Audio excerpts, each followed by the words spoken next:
Hello there, and we are live. See ya, ladies and gentlemen. See ya, guys. It's been a very busy start of the week for me, man. But see ya, guys. Yeah, I still got you people in my heart. Yeah, So even if it has been such a busy Monday, I still came back and immediately am down here just to, grace the occasion and talk about Arsenal.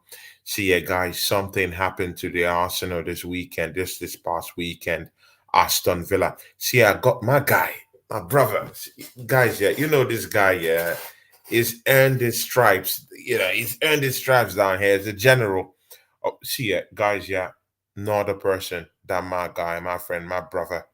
Craig Matthews. You guys know I've been working with this guy for quite a long time, man. It's only just me and him do the real talk today. Yeah, that. See, yeah, strictly old boys down here, man. I don't want any, strictly old boys. Let's talk about Arsenal. Let's enjoy Arsenal talk. And if you're a fan of Arsenal, just listen to us for this 1 hour and, let's see what we can conjure up down here. Craig, you're welcome to the show. How you doing, brother? I'm Talk to good, the brother. people, How are man. you? Talk to them. I'm good, man. I'm good. Pick up Mm. everyone.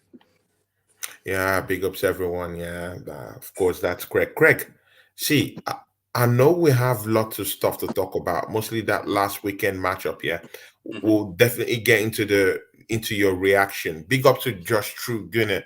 I will be having my show with Josh True Gunner tomorrow. I'll be streaming it down on my channel too, but we will be on his channel, Josh's channel. That should be like around 7 p.m. UK time. So join me and Josh True Gunner. I'll be down there with my brother. You guys know Josh True Gunner is a great guy. True seasoned Gunner is a young guy, but he loves the Arsenal and his talk is quite serious. Big ups the assembled who just joined us down here too. Eddie in Ketia talk, we'll get to that. He says, "Evening, Tony. In Ketia nearly gone, not enough time for a replacement. He might accidentally put Martinelli in his striker options. Is turning Martinelli into the new Pepe.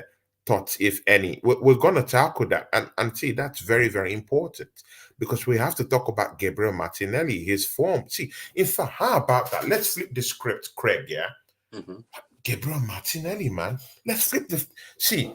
Let's throw away whatever we wanted to talk about. Gabriel Martin. Let's open that. Let's open that can of worms, man.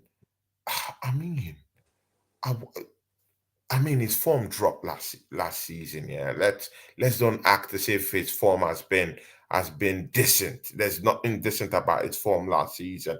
Big ups to Mark who just flew in. Mark, how was your loss this past weekend to Brighton? Watch Arsenal do Brighton dirty this weekend, but I'll get back to you, Mark. Big up to Mark. Subscribe to his channel down there. Big guy. Big up to you, Mark. Yeah, my Caribbean brother.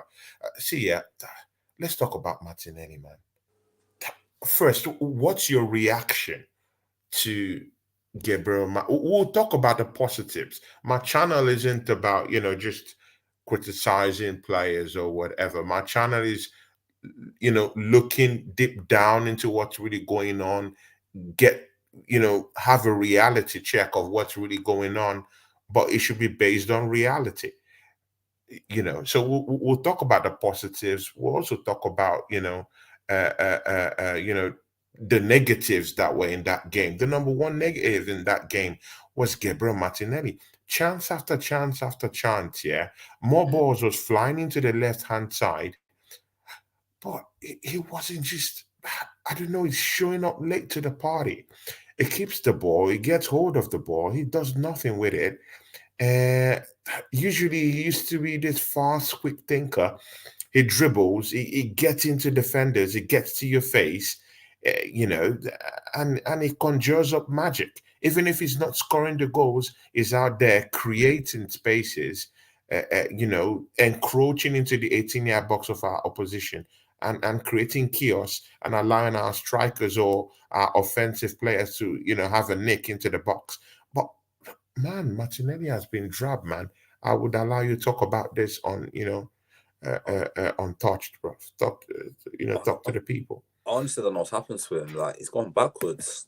I don't know if it's a confidence. I think it's a confidence thing. I honestly think it's a confidence thing because 2 seasons ago before that, the season when Jesus and Shevchenko were in the team, he scored. I think he scored a lot of goals that season.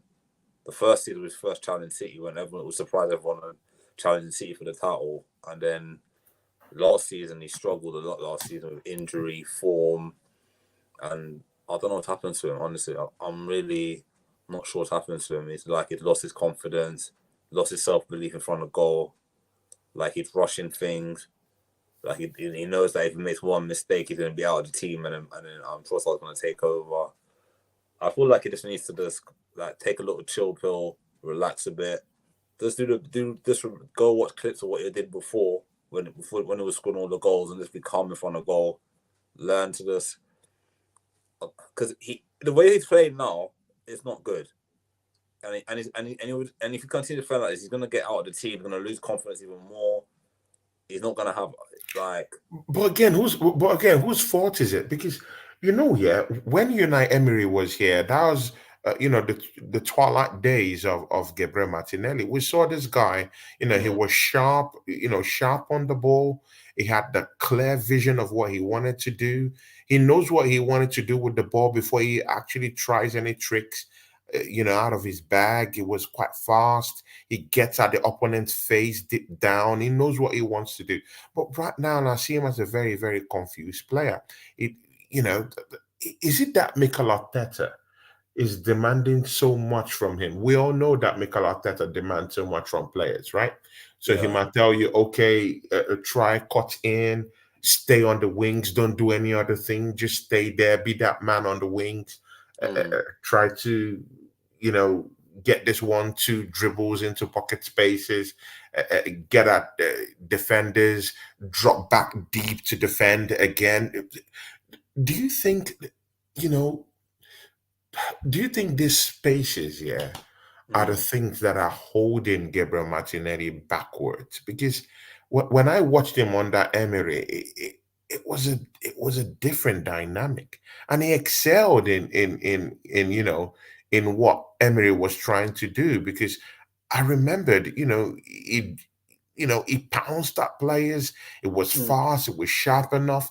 The vision was there. He was ready to take on players and finish it. Actually, he wasn't afraid to take shots. These days, he just takes shots that are like overblown. You don't see any real bite with with those chances that he takes, and he just looks a complete shadow of himself. I completely don't know who this player is anymore. So who are we blaming right now? Are we blaming Gabriel Martinelli for not, rolling with the punches? Because clearly we've seen other players who have actually increased their work rate, learned how to take what they've been dealt with, like Trossard. To me, he's the most deadliest finisher Arsenal have right now. Is our most natural finisher in front of goal. But I mean, just shed light into that, man. Are we blaming Mikel Arteta or are we blaming Martinez? Someone has to take the blame, innit? I think it's the system as well, the system we play. Because if you see like Saka and Ben White got a great relationship, and them two work when they two play together, it always works. They always click together. When you're playing with Martinelli, like it's difficult. Every week's got a different left back. Like last season, he had Tom Yass. Some weeks he had the best partnership we had was when him and Kieran Tierney were working together. When Kieran Tierney was fighting his team, them two work very well because Kieran Tierney would overlap, and that would give him more space to cut in and go inside the box more and get more shots on target. Like on Saturday, as for example, you got Timber. Timber was more inverting into centre mid more than going down the line. If you saw the game, it was not like it wasn't like overlapping Martinelli to give him more space against Matty Cash, who was the right back at the time. And then he got off injured. Then they brought on the other young kid who came on as well to replace Matty Cash after he got injured. So I feel that like he just needs to have a good partnership with somebody who can help him. But I mean, it can't get better than Julian Timber. It can't get better than Julian Timber. It can't get better than Julian Timber or Calafiore. But again, he has to work with what he's dealt with. But Like that's what makes you a I think it's gonna professional. take time. I think it's gonna take time because like obviously it's only one game in. They've only played one game together. Timber and Martinelli. So it's gonna take them a couple of games to get used to how each other play. Maybe a couple of training sessions and they work together on how to attack together and things like that. Because I feel there's a player in Martinelli. I don't think we should write him off yet, but this season is a make or break season for him. If he doesn't do well this season, then the club's gonna have to make a decision on him in the summer. Like, do we keep him? Do we get somebody else in who's better? Yeah. It's one of them ones because I feel that Trossard's the number one starter right now in the team until Martinelli can get his form back. Because the, I know against Aston Villa, the reason why Trossard didn't start because you need that pace. Yeah, actually, that's the next topic because we have to also talk about that because it's also entwined. Like, why shouldn't Trossard, who's our most natural finisher, be starting over Gabriel Martinelli? Is it that this manager has clear favorite in this team? Is Martinelli his clear favorite, or do you think the manager is thinking if I don't start with Gabriel Martinelli, it might just throw his confidence further down the toilet because the toilet honestly, right now is where his confidence is. He can't even shoot. That's how bad Gabriel Martinelli is. It's as good as pie wrappings to me. I feel that he's a good player, Martinelli, It's down the toilet. but his form has gone. His form has gone. So his confidence has gone down. I think he's a confidence It's a player. wall. I think he's a confidence player. Honestly, I feel he's a confidence player. I think like someone like Trossard. Trossard's a clutch player. You bring him off the bench, he'll score a goal. Like he came off the bench on Saturday. Sorry. Yeah. First touch, goal, bang, goal. Like I think But again, did you see the ease with which Trossard? See, Craig. Yeah, I don't want to start ranting. Yeah, but these are the kind of things. Yeah, that makes me want to lose it. Yeah. Trossard kept on the bench, yeah. And again, parts of last season, me and you also, we had a couple of shows together. We were always saying, like, what does this guy have to do? I remember you always said it, in a couple of shows last season that we did. What does this guy have to do to just start a game? Like, he was scoring goals, but he wasn't starting games. What does this guy have to do to show this manager, hey, I'm here, pick me? And again, look at his celebration. He was forced to even celebrate. We all know what that means. Everyone knows you're an Arsenal fan. You know what that means. Every Arsenal fan in this, as in this channel, outside this channel, they all knew what happened.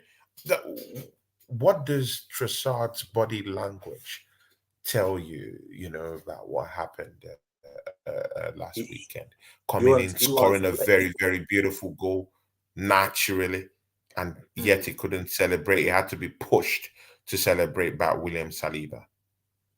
Clearly, he's unhappy. You don't want to keep him unhappy because he's a good player. He's a very good player. If we end up losing him, eventually he'll go. He'll get fed up and want to leave the club. We don't want that. I think the team needs healthy competition in every position. I think Arsenal got competition in every position now. Like you got like to the defense, you got Calafiori can play instead of Gabriel. You got Timber, you can play left back instead of Shevchenko.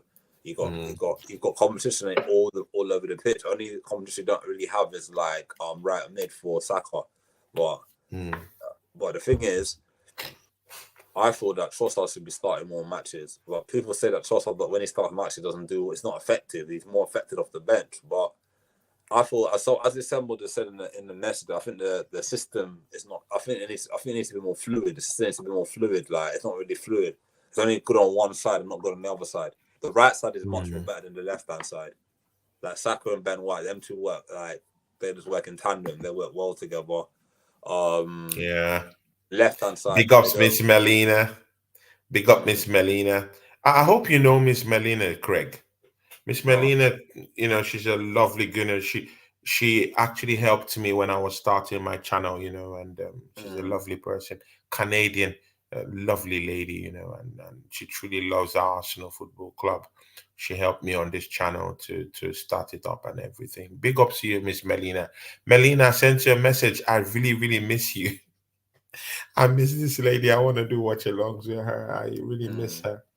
You know, just the other day, I was actually remembering the days I used to do lots of shows with Miss Melina, and she was always here, and she deeply loves Arsenal. Of mm, course, see, Craig, yeah, look into Trossard's emotion. mm, Just look into his emotion after he scored that goal. It- do you do you have this picture like he shouldn't have done that?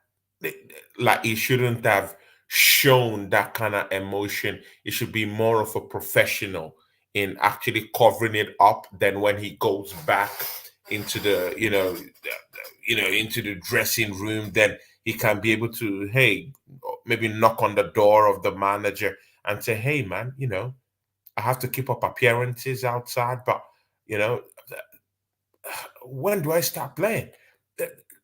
Do you think it was more professional, or do you think he's right in showing that, expressing that emotion of doom and you know and rejection? Because what's happening right now is that he's being rejected for someone who is not even better. I feel that like the thing is that he has to show that emotion because he showed that he's a winner. He wants to win, and he wants to play. He wants to score for the team. He's not doing it because he's trying to be a bad egg in the camp. He wants to show In the prove to the camp, manager right? that I should be playing. I should be scoring. I scored a goal. I helped the team win the game. I want. Like he's really giving the manager a headache now, a selection headache for the next Mm. game. Like, who do I start in the next game? Do I drop Martinelli, who's out of form, or do I start No, Trossard, who's in no, form? but he has to start Trossard. Trossard Yeah, is our most natural. And again, look at the way he took that goal. Yeah, I see, know. Greg, we can't deny it at this point. I used to say that, Kai Havertz is our most natural finisher right now because of what he did at the tail end of last season. But see, yeah, let's be frank. Trossard is our Trossard are most natural. deadly. Yeah. Is our most deadly and lethal striker that we Mm, have right now. Why yeah. is this guy suffering? Why is he languishing on the bench? Why? What is the problem? Why can't? But again, do you think there's something the manager is seeing? Because you know, there's an extent to which we, the fans, can actually see. We don't know Mm, what's going on behind closed doors. We don't yeah. know what's happening in training. Do Mm. you think there's really something that is making Mikel Arteta not to look the way of Trossard? Maybe Is there a bigger issue brewing? Is there a problem with the guy? What's really well, going on? I Because you thought that can't have such a maybe natural finisher and then he's not playing. he has to find a system to put him in the team. He has to find something to put him in the team. I don't know if he's not training well, or some days he doesn't look on it, and some days he's on it. I don't know. That's a £1 million question that we don't know. We don't Does he know look as like a fans. player that doesn't come to training? He looks like a guy that He looks loves like to he's a hard train. trainer. Like he puts the He's a effort. hard He don't, trainer. I would say that. I think maybe it's a system. Maybe Arteta wanted pace on Saturday against Aston Villa. Wanted Martinelli to push To Matic, and Matic push. had to attack it, Yeah. push him more back to defend, and Yeah, that's true. make Bailey versus Timbro 1v1 defending. And maybe he thought that with Trossard's got the capabilities to do the job that Martinelli would do. But maybe he thought I can bring on Trossard for the last 20 minutes or so, and he can get me the winner here or there.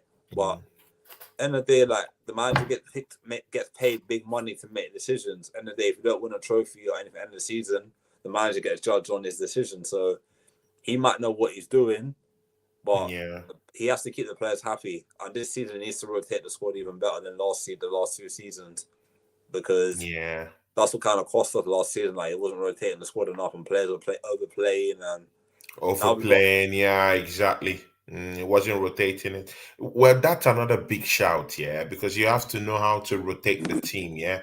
Allow everybody to feel part of, what's going on and be part of the, part of the euphoria, part of the wins, part of draws, part of the losses in that case too. But in this case, it was a win.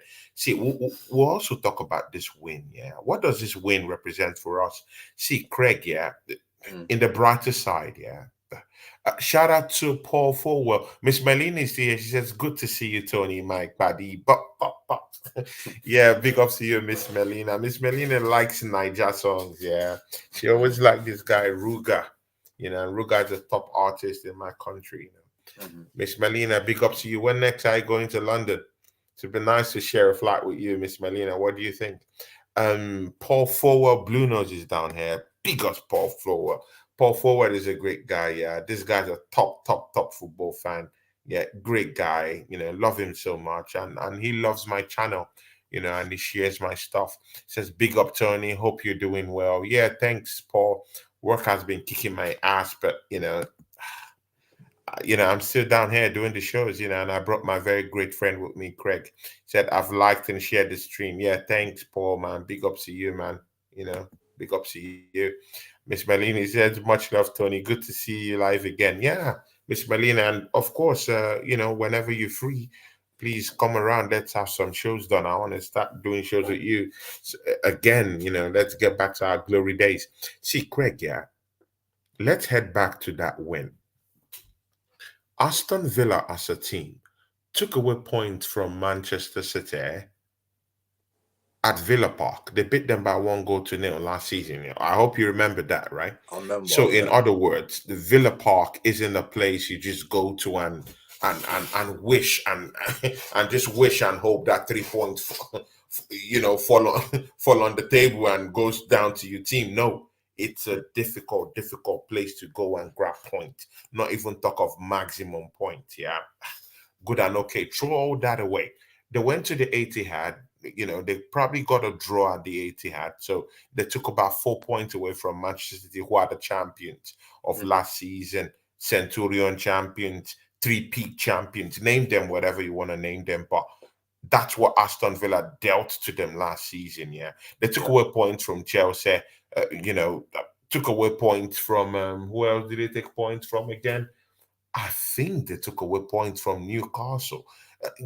But in very very tough games, yeah, they did that. And you know what? Yeah, they did us dirty last season.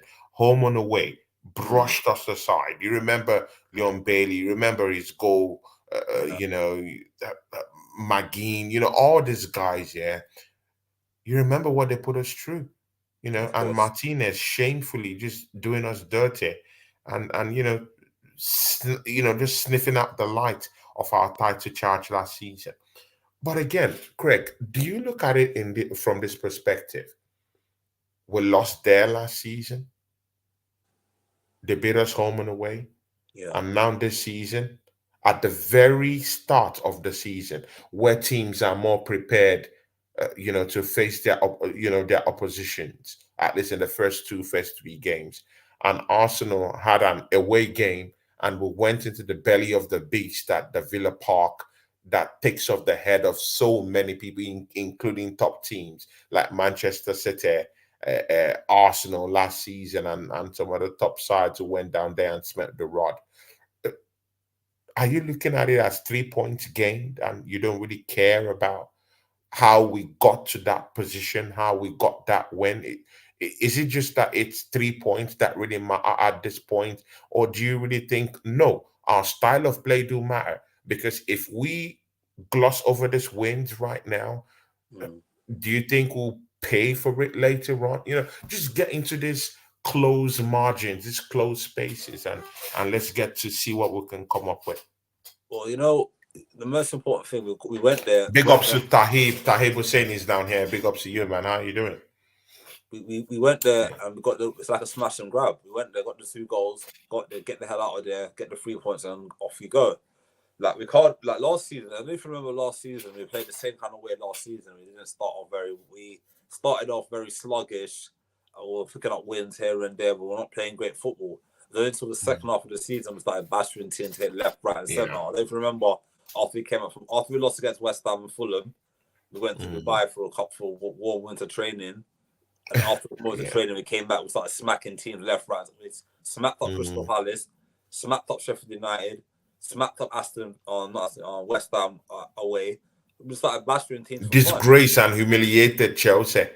Yeah, Don't forget that. We we battered humiliated Burnley, Chelsea. We Burnley smashed up 5-0. Manchester United.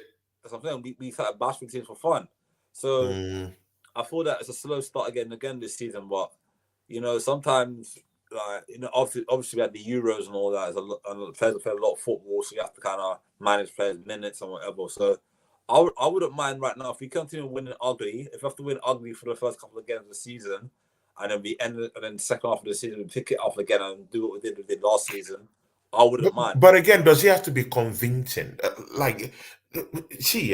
Because what I'm trying to say is that does our style of play have to convince you that? Because what we're actually looking at is a sustainable way of playing, a sustainable way. What I mean by a sustainable way is like this is our identity, this is how we play. We play tiki taka football. This is how we're gonna execute tiki taka football. We go into this, into this away games. We play our style of play and go and win accurately. With that, you know that okay, there's a sustainable way in which you play it. You know, this is how you're going to play, and you will smash these teams either way. Yeah.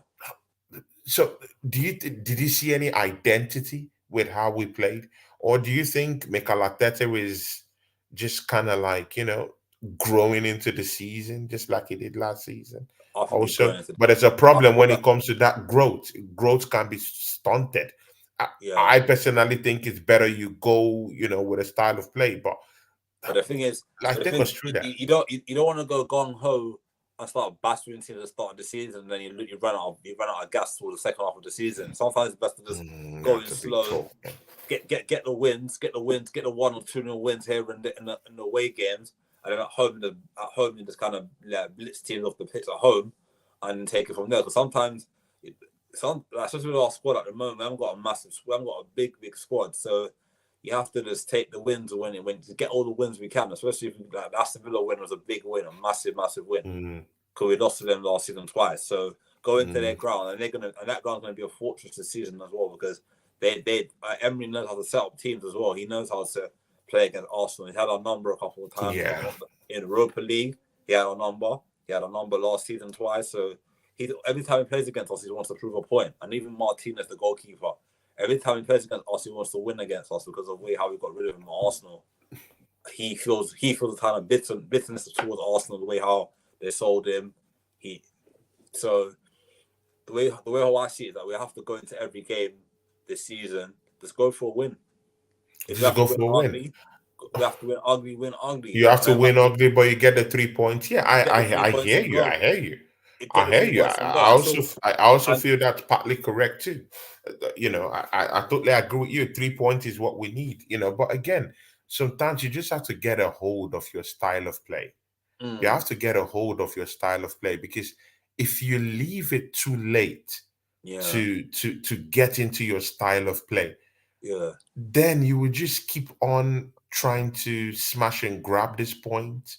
And it will get to an extent you will get found out. It's only a matter of time before teams, like your luck will run out after eventually. Exactly. So So that's why it's always good to go with a style of play, and execute it in that way, because later on you might get caught up. But the question I'm going to ask you now is, do you think we have the players to do a different style of play? Because Jesus are injured again. We only got Kai Havertz. We don't have the quality of players to change it. We don't have the quality.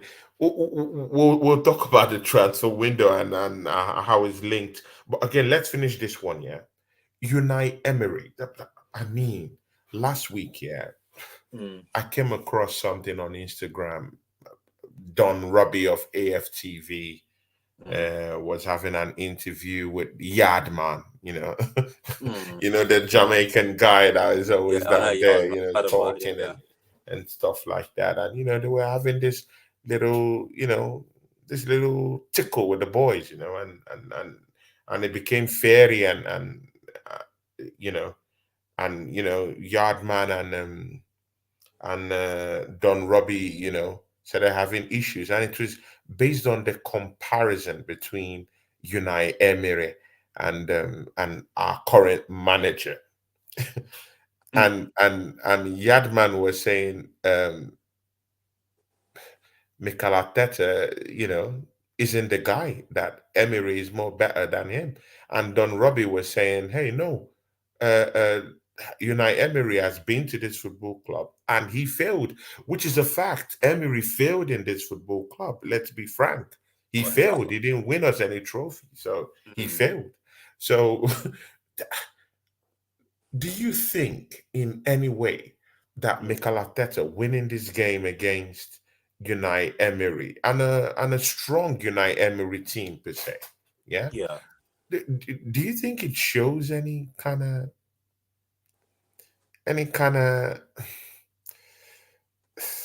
does it show any sign that Mikel Arteta is a more seasoned manager than Unai Emery? Of course, he won him. He beat him to the whole chess game, in the weekend. Do- Does that make him bigger than him? Personally, how I check my own success is through trophies. Show me your trophies that you've won, and then I can be able to scale you, from maybe 1 to 10, and then I'll put you in your place. But again, that's just my own opinion. But Mm. what's your own opinion about it? Like, with I that think comparison, mostly after this matchup. I thought Emery, you know, Emery is a very good manager. He's done it in smaller clubs. I think he's a smaller club manager. He's not a big club manager. He was at PSG, didn't work out. Arsenal didn't work out. He's better like at the smaller teams. He can build them up from But he scratch. won he won the title in the French League Yeah, On but anyway. yeah, he did. Yeah, but he didn't. He was there to win the Champions League. He didn't win the Champions League. So that's what PSG been But he has done. won the Europa League. He has also won the I Europe. know. He's a That's what I'm saying. Syria winner in the He's won Europa League. He's an elite manager. He's won multiple Europa Leagues. That's no questioning his managerial credentials. He's a top Yeah, manager. Don't get me wrong. The difference between him and Arteta is that Arteta has only won an FA Cup with Arsenal, and Emery's won multiple European Cups, like UEFA Cups or Europa Leagues. And the mm, season when Arsenal won the Europa League, when he won that season, he went on to win it with Villarreal. I think when yeah, he knocked out Arsenal in the Europa League. So yeah, I feel that like Emery's a top manager. I think Arteta should learn from Emery, learn how to, and he's a younger manager as well. Arteta's a younger manager, so yeah. He's a Emery younger manager. and Emery's is an older manager. He's been around longer and has won more Yeah, trophies than Arteta. So Arteta should learn. Maybe Arteta learn a lot. Every season as a manager, learn a lot of the mistakes he's made. I don't make him a better manager, a better yeah, person as well. So by the time Arteta gets to Emery's age and he hasn't won, then you could compare the managers trophy wise, like how much trophies has Arteta won in his career as at the age, or mm, Emery won at his age as well. And then you could say, yeah, well, Emery's won this, Arteta's won that, and you have to say that Arteta's got Arsenal to two. Arteta kind of transformed Arsenal. We were like, because when when he first came, we were struggling. yeah. No, yeah, no, We yeah. were struggling. I Let's get that. look. I keep saying it. He has improved. He has improved it. See, there's clear changes. There's Mm. clear, there's clear changes. There's clear movement. But again, movement and progression isn't success at the same time. No, and that's me. The next We're thing he not needs to do now. successful. We haven't won the Champions League. We were promised all these things. We haven't won the Mm, Champions League. We've not gone to the Champions League final.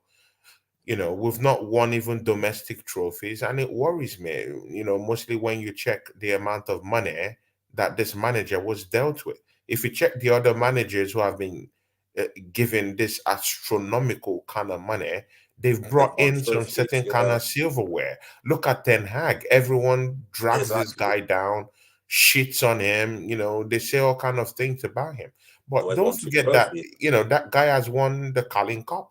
That guy and has won the FA the Cup. FA He Cup. has Yeah, brought in physical trophies to mm, Manchester United, even yeah. if it's a shitty manager. Mm, But with whatever he has been dealt with, he has, he's won title. He has given them, some form of stuff to hold on to. But mm. I was, of course, after that FA Cup, that's what we're holding on to right now, and then and just being runners up to Manchester City isn't gonna cut it, in it. No, we need to definitely start winning trophies again. Arsenal's a big club. Like we have to start acting like a big club, winning big trophies again. No doubt about that. But the progress of what he's done how he's transformed the club, like from finishing fifth, eighth to second, Yeah. second. Now this season he has to go on and push on to the final hurdle now, win a trophy, win the Premier League, win something. It's good. See, it's good you said push. It's good you Yeah, said push because that takes us to the transfer window. yeah, I mean, for a mm, football club, yeah, that has gone at Manchester City twice, yeah, yeah, and then we had that painful loss last season where we threw away the title, yeah. mm, It was meant for us. We deserved that title. yeah, The goal margins suggest that we should have won that title. mm, Our defensive record and our defensive setup, yeah, everything were all clear signs that Arsenal should have won that title. But hmm, we didn't win it for some reason. Now definitely. the transfer window is open. Yeah. Craig, have we done anything differently right now that will make you reason like, okay, we went head to head with Pep Guardiola, who in his own right is a seasoned manager, is for me is the best manager to ever grace this league. Because me, the way I rate managerial progress, yeah, the way I measure is through your success. Show Mm, me what you have. Show me what you've done. And that done it. guy has, you know, he shattered the whole record. For me, he shattered what Alex Ferguson did at Manchester United. But again, that's a whole bigger topic altogether. Yeah, Mm, it's a bigger topic altogether, and I don't want to delve into that. But again, Pep Guardiola, no one is disrespecting what he has done in this league and for Manchester City.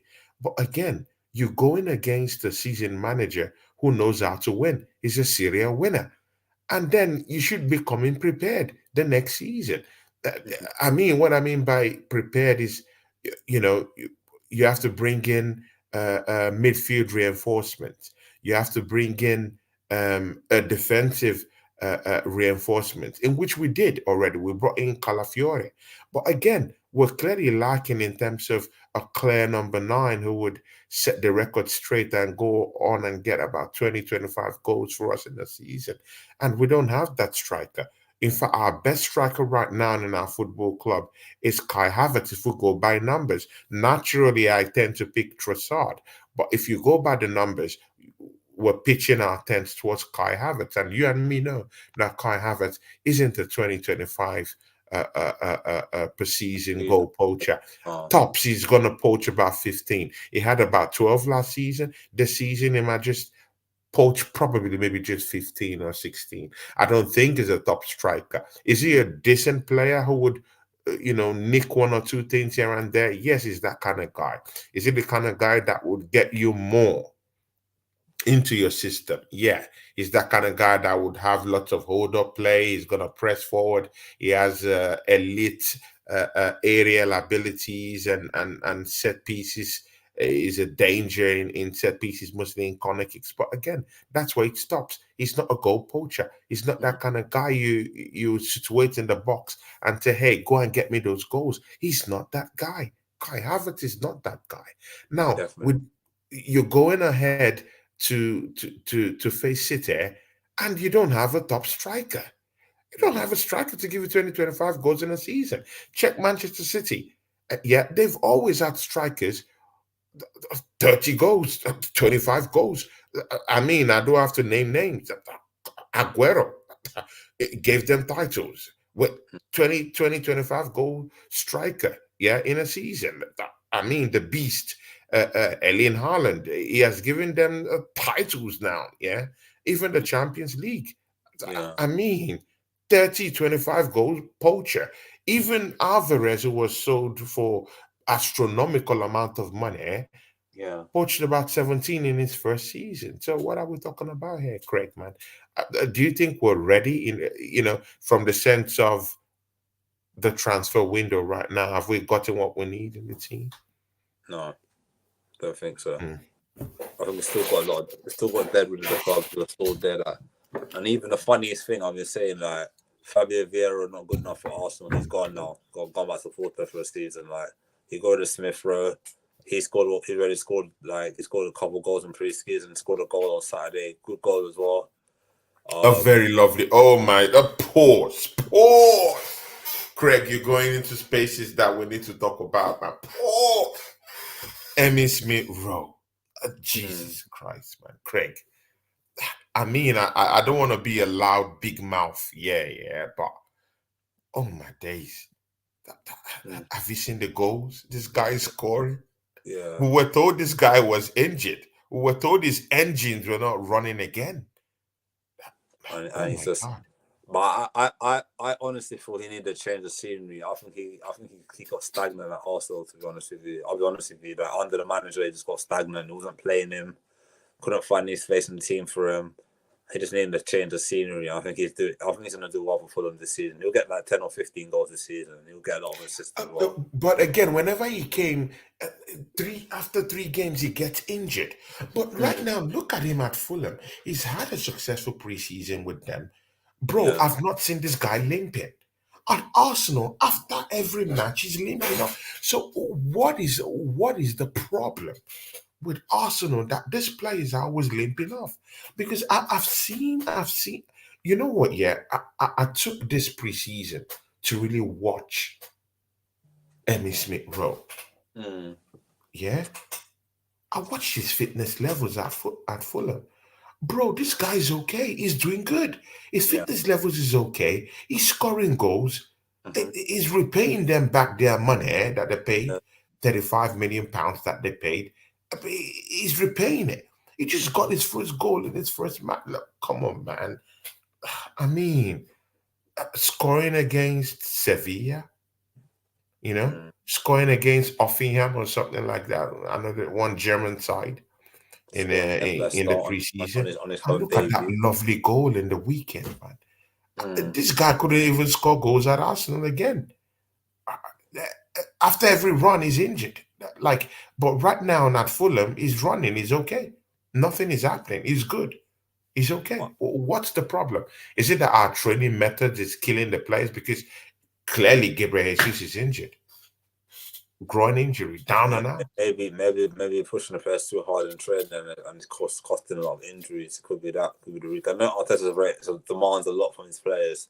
It could be that's the main reason. Like a lot of players are getting injured because he's maybe overtraining them or maybe over putting physical demands on them. But and I wish Smith Rowe all the best at Fulham. I think he's gonna smash it there this season. I'll watch him as a fan. I'm a big Bro, fan. you don't need to wish him all the best. He's doing his. He's doing his thing. So no Arsenal fan has to, because we had him, we didn't appreciate him, and now look, this is the result. This is what we get. These are the things we get. Yeah, give these players a chance, but we don't. And look at now, he's gone to Fulham, and look at what he's doing. He doesn't need any of our good luck. He's gonna kill it for Fulham. I sincerely think so. But He is gonna do it. The funny thing I was saying to my brother, like, we should have put a buyback clause on his contract when we sold him. So if he does 1 or 2 seasons, we bring him back. We didn't do that. He's gonna go for big. I can see him do well at Fulham. I can see him still at Fulham for 2 seasons. Craig, you're shameless, man. Craig, I've never seen you as a shameless person, bro. I've always seen you as an upright person, bro. But man, you're shameless, man. He doesn't get shameless than that, man. He'll get a big move for a bigger club. That's the rule. He ain't gonna be at Fulham for long. If he does well at Fulham for 2 seasons, he'll get a big move, man.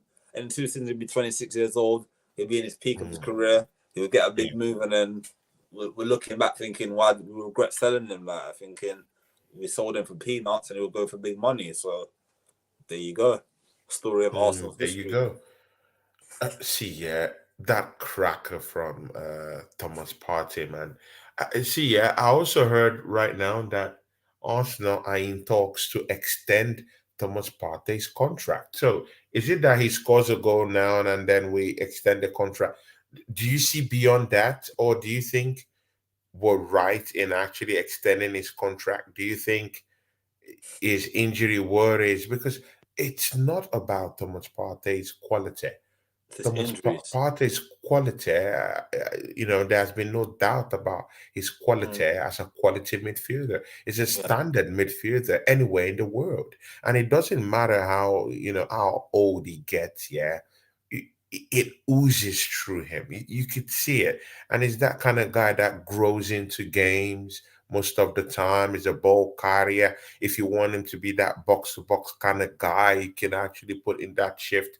If you want him to just sit in deep and just truncate every movement from our opposition, he will literally give you that. If you just want him to just protect your back four, sit back, play a double pivot with Declan Rice, he would actually offer that to you. He's a box to box kind of guy. He can shoot yeah. from long range areas. He's that kind of guy that could get you into such positions. But again, the major doubt about Thomas Partey has always been his injury worries. Now, Arsenal have gone into the negotiating table with him. They might actually offer him maybe a 2-year deal or a 3-year deal again. Do you think they are correct in doing this? And do you think Thomas Partey would sort of like shrug off any kind of injury worries and just We need get into the act we and get mm, games for Arsenal this season? Do you see we that working? we need to have a fit party for the whole season. We can't have him out injured for a long spell like the last couple of seasons because he's the guy we rely on the most. I mean, I haven't bought a replacement in his position that can take over from him because Jorginho, as much as I love Jorginho, he hasn't got the pace, he hasn't got the legs of a Thomas Partey. He's a good squad player to have in the squad, but not he hasn't got the same like effect of a Thomas Partey. So we need to wrap on the cotton wool this season and keep him fit Mm, and make sure he doesn't get any injuries because like you need him. If you want to win trophy, you need your best players on the pitch. He yeah. needs to be reliable as well. And that's offering a new contract. I'll wait until the end of the season to see how it goes. If everything works out, then you make a decision to keep him or not. But you don't want to let him go on a free because we let too many players in the past go on free transfers and then we lost out Mm, on transfer value on players. So you have to think about like there's a lot of things into factors like can he stay fit for the whole season? Can we win trophy this season that's with the worry. That's the problem. because we need to That's the win something problem. this season. And if he can stay fit, maybe we can go further in the Champions League.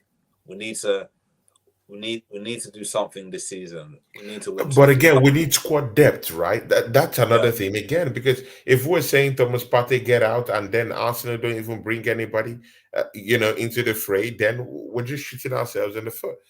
If we say leave at the end of the season and we're not bringing anyone, Mm, it looks drab, yeah. Because this football club, instead of going to get what we really need and give us that title push, that shout for a big, huge title, title shout, we keep dilly dallying over this stuff. look Good. at Merino, who is mm, coming into this football club?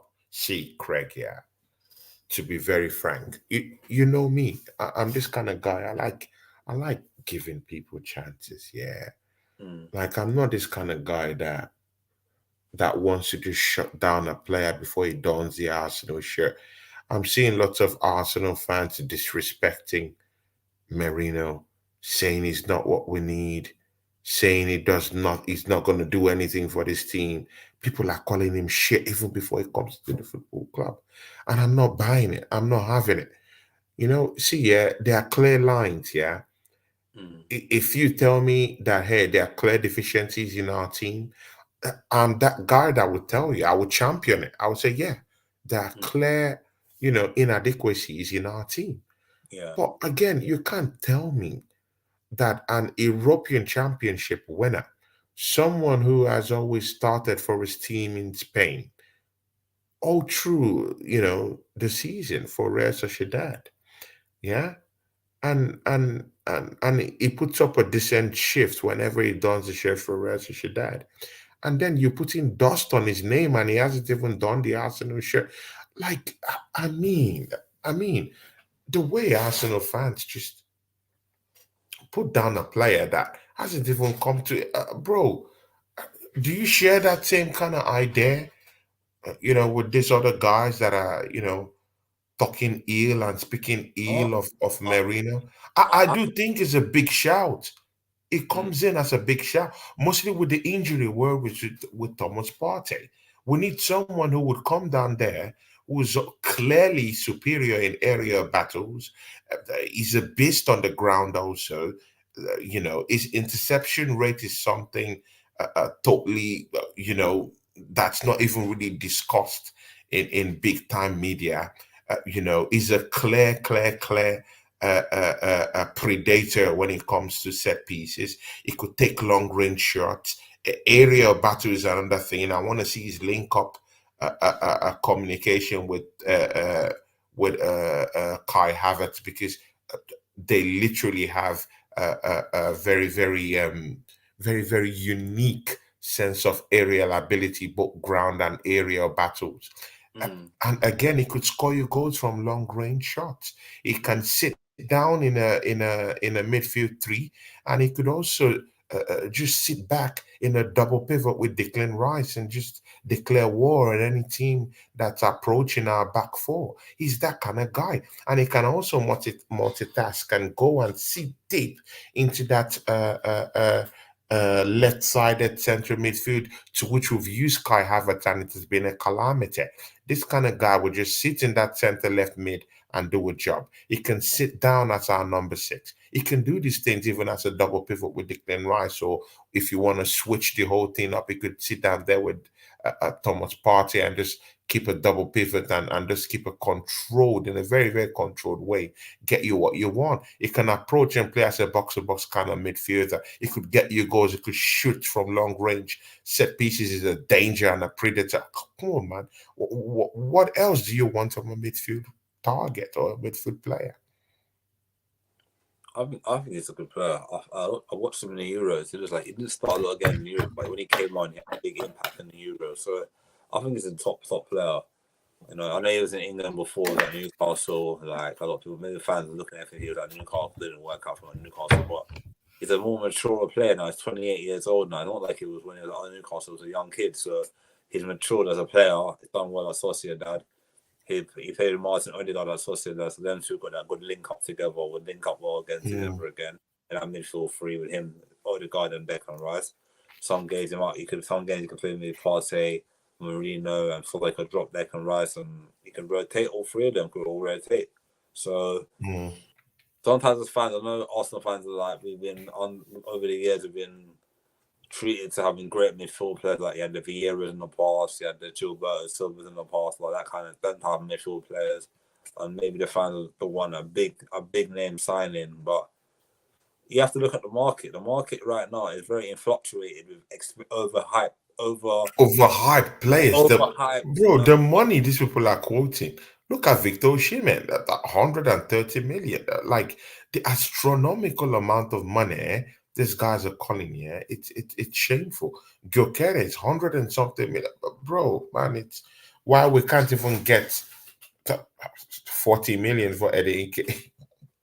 But the thing is, why Dominic Solanke is going to Tottenham, to that horrible club down the road, and he's going there for about 60-70 million pounds, and we can't even hail Eddie Nketiah for 30 million. It's shameful.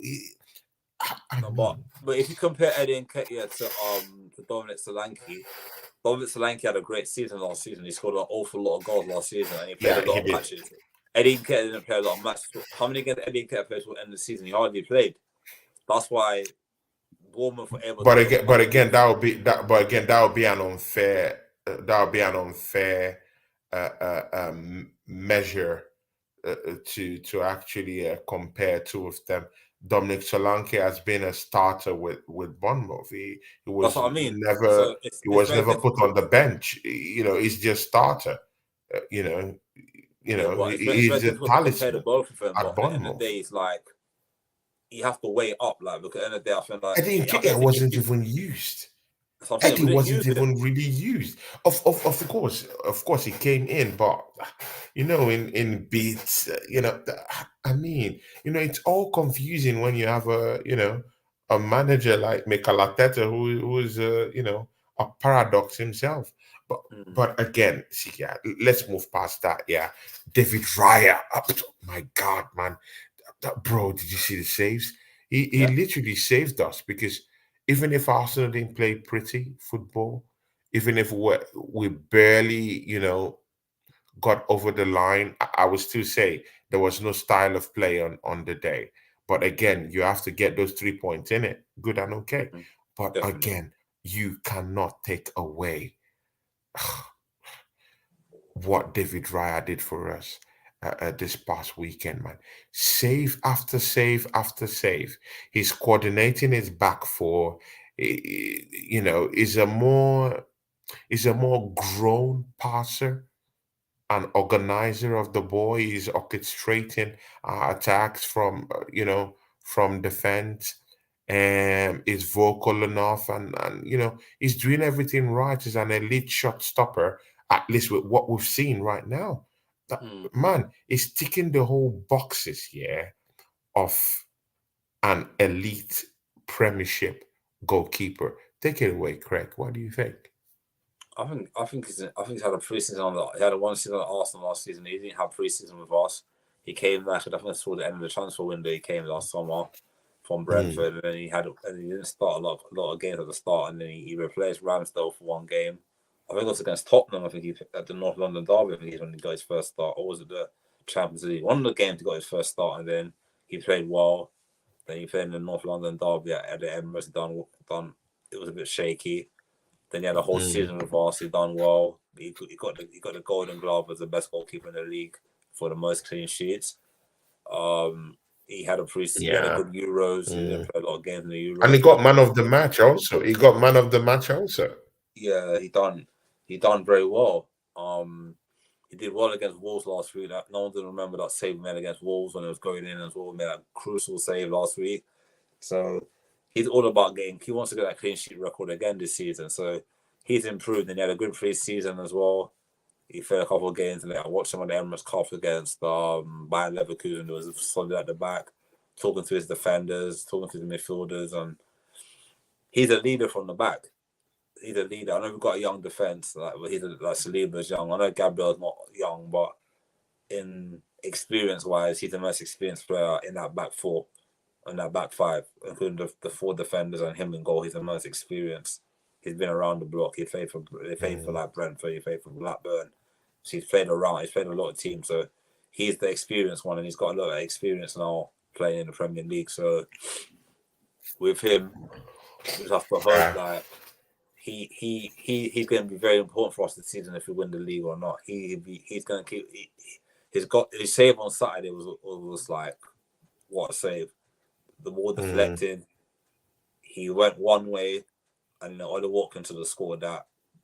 Definitely should have scored that, but then he hit I the post. mean, give Ole Watkins, yeah, those chances last season, He yeah, buries that. bro, he buries that, man. But, like, I'm shocked at what happened. Like the way Arsenal escaped, Mm, bro, the way we escaped at that. But yeah, again, yeah, there are games that you have to have some certain kind of luck. I do agree with that, but man, we ran away with murder, at Villa Park, man. Those two chances, man. On a very good day, Ole Watkins is gonna bury those chances, and it could have mm. easily been 2-0 to Aston Villa. He missed the It could open have goal. easily been 2-3-0 to Do you remember the Aston open Villa. goal he missed as well? He missed the open goal. The guy played it across to him. All he had to do was just tap in an empty net, and he hit it, and it went Oh wide. my God! That's Oh 2-0. Jesus That's Christ, 2-0. We're man! not coming back from 2-0. I'm sorry, like Aston Bro, Villa there's no coming back from that, man. they'd have Bro, shot off it shot. was They'd have taken off a striker or taken off a midfielder and then just packed their shocking, defense man. and loads of defenders and then just Did you see that hard to their break them down. midfielder that was drifting the ball and kind of like made a Even public show of Thomas Morgan, Partey? That that Morgan, that Morgan that Rogers, English guy, Morgan Rogers, or something. Rogers, Morgan. Oh my Rogers. days, man! He destroyed Sign Partey. He that player destroyed up. Declan Rice. Oh my days! Did you see what that player was doing? He is a He beast. made, he made some of our players look like complete, absolute donuts. Mm. Oh my days, man! Even Onana, The way he Onana, was keeping and just running through mm. our players, man. Onana, What the a midfielder player! was a good player as well for them. He played well against us as well. Then he came off in the second half. He looked solid. I thought we were linked to him in the summer. I thought we were going to get him in the summer as a party replacement, but we didn't get him in the end. So he went to Aston Villa, and he only costed like 50 million. Is it 50 or something? 50 million, I think he cost them or something like that. So It's not even expensive, man. It's not expensive. But again, we move to the final one, man. See, we have Brighton. See, yeah, we might not have to take them lightly. You know, let's give them a little bit of a a little bit of respect. You know, they yeah, did Manchester United dirty this last weekend.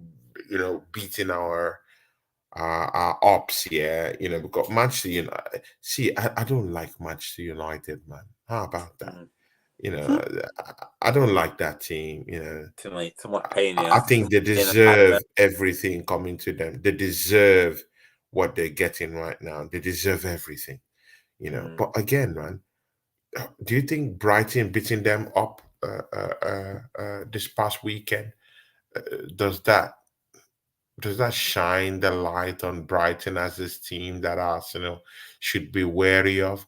Or do you think Arsenal do your thing while the Emirates smash these people up, get 3 points again, 3-3, get another clean sheet, and just maintain that 100% record in the league, unblemished? I, And three I, points in the bag again. Do you think they're that kind of team we could just, underrate and just go on and smash them up since they're coming to the Emirates? I wouldn't write off Brighton. Brighton's a good team, but I think we've got Mm, enough in our locker to beat them. But it's not going to be an easy game. It's not going to be an easy game at all. We can't. We have to be on it on Saturday at home. So early, it's a 12:30 kickoff as well. So we're gonna have to be just on it from day dot. Like just work hard and get the goals early, and then rest a couple of players here and there, and give some of the younger other players a chance in the team to play because Man United got caught out by them the other day. Man United might not maybe rest on their laurels thinking they're easy. Brighton will beat them, but Brighton are not. Brighton are no mugs, and yeah. they've got previous against us as well. A couple of Mm, times they stopped us from winning getting top four when Emery was in charge. When Wenger was in charge, we would have got top four, and they come to the Emirates and spoil the party. So they're party yeah. poopers at Brighton. So we have to be on it from day dot. And they got some good players as well. They got some very top quality players. Top quality players, man. Danny Welbeck is a very good player. I know people will say, "What? How can I say Danny Welbeck?" But Danny Welbeck scores. He loves scoring against his former clubs. He did it Yeah, against United the other exactly, day. man.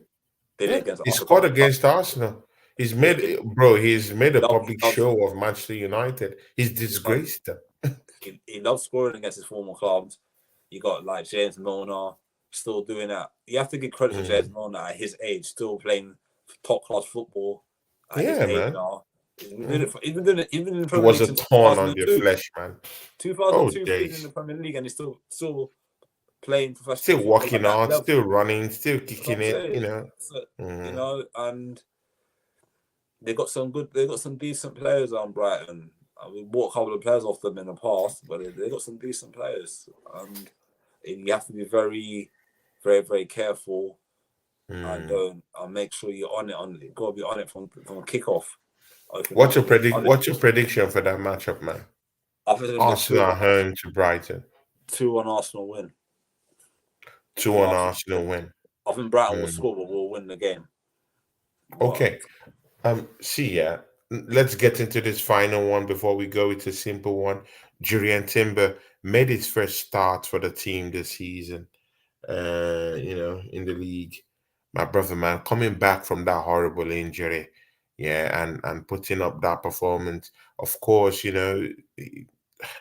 bro, I don't know whether you noticed it, man, but I was looking for Leon Bailey everywhere and I didn't see him, man.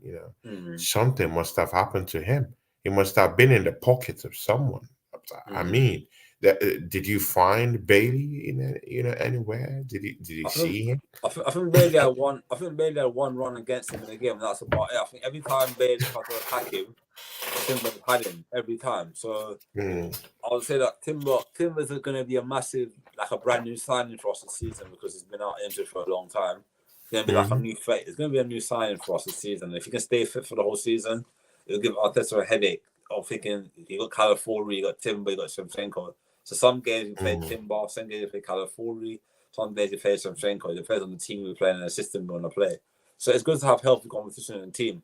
It motivates the players and it makes the players more hungry to fight for their place in the team. Not where you think you're gonna start every game and then you know what I mean. I think the only person in the team who Big up MEFC Global. That's my brother, man. MEFC Global. That's my real brother. He says big up Tony and Craig, man. You know, big ups MEFC Global, man. Hopefully I get to see you soon, man. Big ups to you, man. Hope you're okay. Yeah, you're saying something, Craig.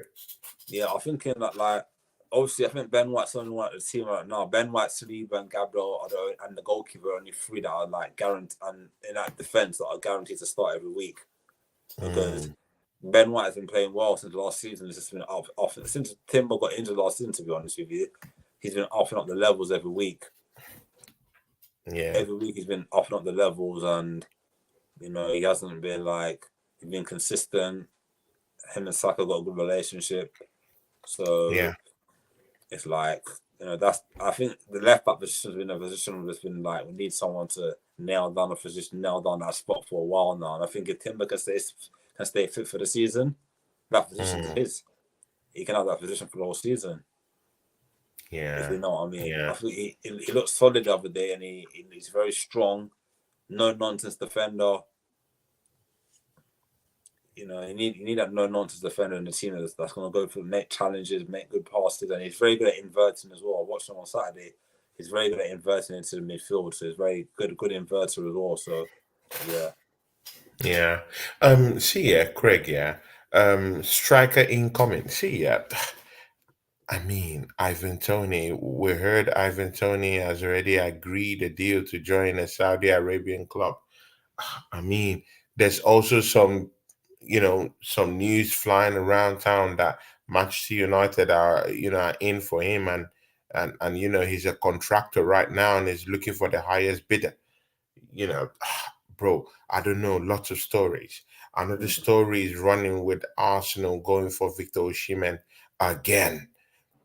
Bro, another story is that Osimhen is already linked to Saudi Arabia club that are ready to take him away. We also heard that Chelsea are also still in that fray. We're also still hearing rumors about Gyökeres. Man, Arsenal is linked to everybody, and yet we're not making headway with any one person. Who is the most viable signing that we should have? That's number one. Who do you think is gonna come in? Do you think this manager is gonna do the right thing and bring in a striker? We need a striker. We can't. The thing is, we can't depend on Jesus. He in pre-season he's like a prime. He's like one of the best players in pre-season in the world in pre-season. And when it comes to the season, we play one game, next game he gets injured, and exactly like I said the other day, he got injured again. He's not reliable, and in this team you need reliable players. You can't be holding on to passengers anymore because we've been doing that for years. Also, every time we buy a striker, have you noticed that over the years, since Thierry Henry and then guys have left Arsenal, ever since we buy a striker, he gets injured and then that's it. We have to sell him again. It just goes south. It goes south. Completely south. When was the last time we had a decent striker at Arsenal who scored 20? The only one I can think of is Van Persie. The only one I can think of. I can't think of any other Aubameyang. To be fair, Aubameyang scored 25 goals. To be very frank and to be fair. But he was pushed out the football club. No other person was brought in as a replacement, and here we replaced him. Still haven't replaced Aubameyang. Still haven't replaced Lacazette. So, we replaced him with Kai Havertz, but he's not. And again, I will not shit on Kai Havertz because, to be very sincere with you, I thought he would only score 2 goals last season. And that was my expectations of him. 2 goals. That was my rating of him. But he surpassed what I thought he would do. That's my little respect for him. Yeah. Last season. But again, he has to reprise that role and reprise what he did last season. He has to score more goals. He has to improve as a player, has to improve as a striker. He needs to get his goal poaching skills more, He needs to learn how to attack more in the final And take third, more shots. And take and shots. take shots, outside the box. And he needs to be accurate in his shots, not just Hitting a wide. throwing the chances. But he's in a wild, he's a It's, wild player. it I needs to mean, be I'm on not your taking toes. away anything from his aerial or ground abilities. Yeah, I'm not taking anything away from that, or his pressing abilities, because he's an elite presser. I like the way he presses, and when he presses, he's that kind of a player that could create something out of chaos. Like he can do that, but he's not doing it for me so consistently. I'm not seeing the hunger. Yeah. There's some players that will do these things, yeah, with the kind of ability that he has, that I know he has. There's some players that will go with that deep hunger, Yeah. that desire, and they will try and get something out of it. But I'm not seeing that big, huge hunger. He's won the Champions League. He might feel like, I've won certain things that, I'm a little bit laid back right now. Uh, uh, got a more better tally in the Premiership, that, than my former football club in Chelsea, because he has gotten, lots of goals for Arsenal than he did, at Chelsea. So, But I I think just feel he's a satisfied kind of striker, or a satisfied kind of I feel we player. need a striker to keep on his toes, like, because I think if he knows he's going to be a regular I need a starter hungry player. in his competition, unless if he doesn't do the job, the business, he's got another man come to take his spot, and then he'll be more hungry. You need that everywhere in life. You need that. You need someone that's going to be on your toes, ready to take your spot if you don't deliver the goods, and then you got to deliver. If you got to be consistent every week, scoring goals, getting assists, and doing it for the team. So yeah. Yeah, let's see, man. But again, I think we'll beat Brighton. Yeah, I think we Yeah. might smash them up, bro. Yeah, I mean, I know our style of play has been, horrible, this past two games, but again, we're getting the point, and again, that's what matters. Yeah. Mm, Although I do think that style of play does matter right now, but again, mm. I will take the 3 points, man. The Yeah, Premiership the has, point in the it's run. getting more harder and more It's getting harder. harder to win it every Many season. team, Mm, exactly, and many teams have already, they already know Arsenal as that kind of a team that they can actually try and stifle. And if you stifle them, you might press your luck and get something out of it. So, yeah. they want to stifle us. Just look at what Wolves did to us in the first game, the antics. Look at what they did to Gabriel Jesus, the sexual assault on Mm, Gabriel Jesus. Look at the choke on Kai Havertz. All this nasty kind of ways of playing, and then those guys go down to play Chelsea, and they look like complete idiots. They look like complete donuts. Yeah. mm, Maduwiki scoring a hat trick. Oh my god, bro! mhm. I mean, let's don't go there. Yeah. It doesn't get scarier than that Yeah. for Noni Maduwiki to Mm, actually go on and get a hat trick against Wolves. It shows that these teams, when they get to other teams, they just open up like chickens. But when they're playing against Arsenal, they want to stifle us. They want to, mm, bring up every kind of trick in the book, and yeah. the referees just buy all these things hook, line, and sinker. See, man, couple of very strong away games will be coming up, man, and I Tottenham, hope we Man can City. cope, man. Man City, Tottenham. Do you think they should be scared of us right now? Do you think they should be scared, or we should be the ones wary because our style of play looks, it looks bad right now, man? Yeah, we're getting the point. I get that, but our I'm not style of worried play is about Tottenham. unsustainable. I'm not worried about Tottenham. I'm more worried about Man City game. I think Tottenham game will navigate a way to beat them. It'll be an Mm. open game, the end-to-end open game at their ground. Our record there, we won there 2 seasons in a row now. So we win there Yeah, next time man, we 3 seasons in the a row big one. if we beat them. But Mhm. like last Big season, up we were hanging Anthony on. Herbert. Mm, but last time we played them, we were hanging on to a threat. We gave them 2 goals towards the end of like watching a FIFA game. Like we just gave them 2 goals and we were hanging on to a thread.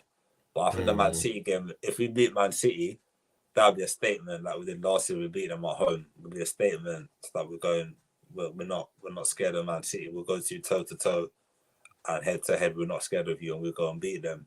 That would be the massive one of the season if we beat them. That would be a big one. Early, That would be a big one. Early, because Man City, to be honest with you, Man City every season they're getting better and better. They're getting better and better. It's the same thing with Anthony here, but he's the same. He says, "Big up, Tony. I'm hating this window. If I'm honest, I mean, you just have to agree with and shout out to Anthony Herbert, of course, a friend of this channel. You know, and you know, he gave me a chance to be on his own channel too, and you know, that's my love for this guy. He's a great guy, you know, big brother. But again, you can't deny what Anthony Herbert just said. It's the truth, man. Yeah. The window looks, I mean, Merino is coming, but Craig, man, you know, we do need that backup for Bukayo Saka. You know, he had a stinker against, you know, against Aston Villa. I mean, not totally, but he had a stinker in a way, yeah. Martin Odegaard had a stinker. The Fabio Vieira is heading down to Portugal back on loan. Mind you, we brought that guy for about $40 million. Like we still need a striker, definitely. And again, if there's anything what to go by, Martin Odegaard, if he doesn't show up to the party, you see that we struggle most times. Do you think teams have worked out how to play against him now, and just know how to just bully him off the ball kind of thing? Do you think teams have worked out how he plays, and they just don't give him the space for him to run at players and do little magic, a little sort of thing? I thought that's a question to you. I would like to ask. So, do you think teams have worked him out now? Bro, man, I don't know, because I think Odegaard, anytime he likes, it turns up the magic. Because you could say, oh, they found him out, and in some certain games, you just see him, it turns up, he runs the show and creates magic, and then tap, tap, boom, actually he's scoring 5-6, 4 goals. You know, I mean, so I don't know. It has to do more with consistency. I just really feel he's not really that consistent enough, and that's why I'm open to competition for places. I believe if there are competitive players and quality players across the pitch, across the just across the board, and you have competition for places, there'll be a spike in the performance levels of these players. They would want to jostle to get into that team, and it will make players like Martin Odegaard, just get into the fray and get into the zone. So if you had the money all right the time, now, would you take Eze at Arsenal then as like a Martin Odegaard backup? Would you take Eze at Arsenal? Crystal Palace Eze as a backup for Martin Odegaard? Of course, man. Of course, bro. It seems like you've forgotten who we're going against. We're literally going against Man City. It doesn't get better than this, man. Look at my brother. This is my Nigerian brother, Gunners Hub Africa. He became a member. He says Gunners Hub Africa became your YouTube member. Big ups to you, Gunners Hub Africa, man. Come on, man. Let's do something together, man. Talk to me. Hit my jack, bro. Hit my jack, man. Send me a message on Instagram, man. Let's talk. Let's do some. I need some Niger flavor on my channel too. How about that? I bet hit me up, my brother. I bet we'll talk, yeah. Anthony Herbert is also here. He's a new member. Big ups to you, Gunners Hub Africa. Thanks for becoming a member of my channel, man. God bless you. And hopefully me and you can get to this stuff whenever you're ready, Anthony Herbert says, I thought Partey was poor in the first half. Took him 60 minutes to shine and score. What do you think? And give an answer to Anthony Herbert. I agree. He was getting run ragged all over the. He was getting ragged. He was getting run ragged all over the. He was getting run left. Even he was getting run left, right, center, getting twisted inside. That Rodgers guy is a beast, man. He made a public show of Thomas Partey, man. The question I'm gonna ask Anthony Herbert, I'm gonna send a message. I'm gonna say to him, do you feel like his legs are going? Do you think Partey's legs are going now? As his age is No, getting, as his age in, do you think his see, legs are going a we little bit? always fail to understand that Thomas Partey isn't the Thomas Partey of 4 or 5 seasons ago. He's not the same player that he Yeah. was in Atletico Madrid. He's a clear different player. He's aged, and mind you, this is a guy that hasn't had constructive, continuous seasons at Arsenal. So his performance levels has dropped. His stamina has dropped.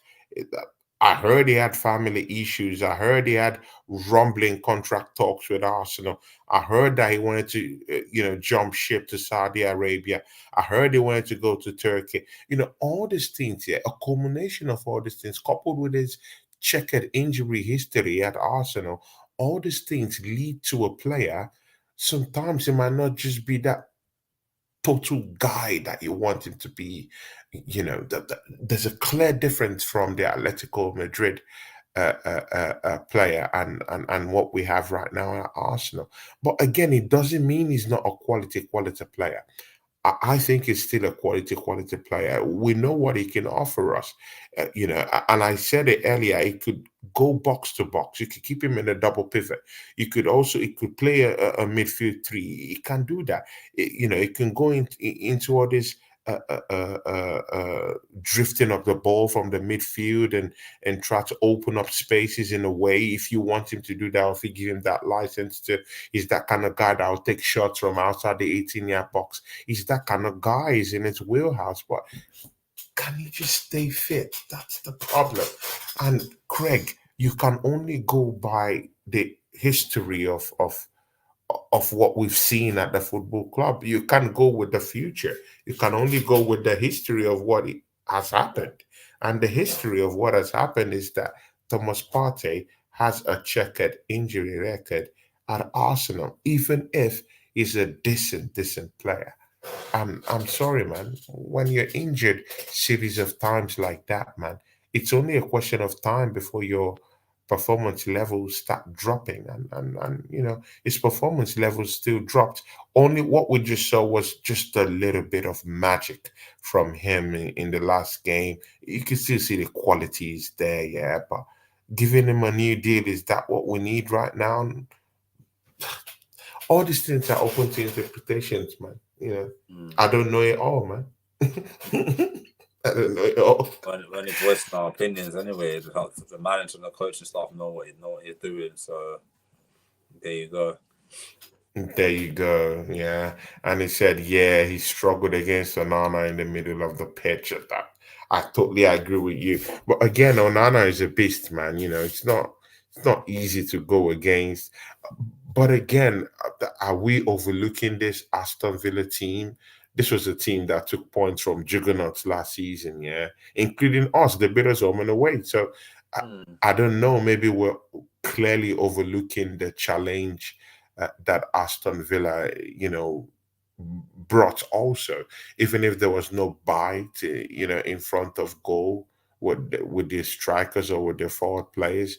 But again, there was lots of bite in the middle of the park. Their defense was very, very solid. Pau Torres has been a defensive rock for these people. They had Rogers who was running shows in the middle of the park. Leon Bailey, even if Jiren Timber kept him quiet, he was still making those runs. It was still creating chaos, just in and about the 18-yard box. They still created chances. They missed two great chances. If not, David Raya that helped us to just shore up our post would have been, reeling from a defeat, at Villa Park. But again, it's okay, man. Craig, what do you have coming up, man? Talk to these people, man.